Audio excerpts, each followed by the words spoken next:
ច្បាប់ធ្វើយ៉ាងណាយកច្បាប់មកអនុវត្តអត់និយាយតែមាត់ទេហើយសុំថាយកបណ្ដាផ្លោះតាមសាសនាអីបរិមើអីណាបន្តថាអត់ណាអត់មាននិយាយតែមាត់ទេខ្ញុំសូមបញ្ជាក់ថាចាលោកអាអីឡើយខ្ញុំជាប្រជាពលរដ្ឋសូមបញ្ជាក់មកសូមប្រជាពលរដ្ឋតាព្រៃតអត់បានជ្រាប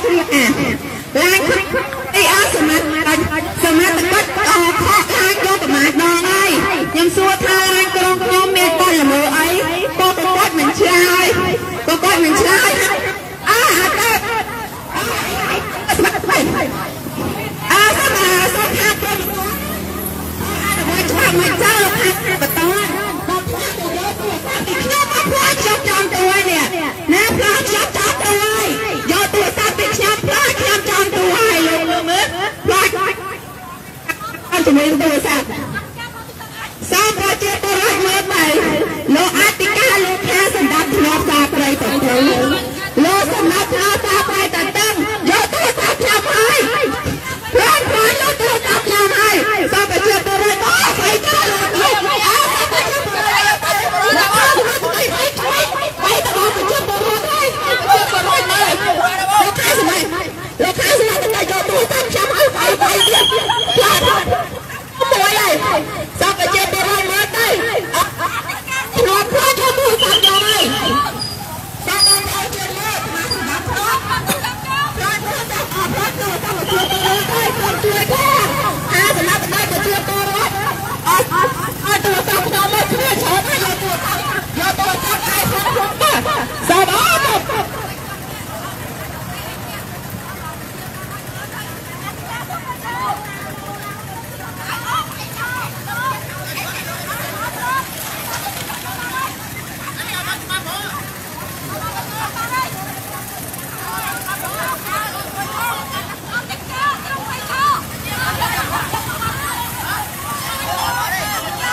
ជួយមើលឡាប្រជាពលរដ្ឋជួយមើលសមត្ថកិច្ចស្ដាប់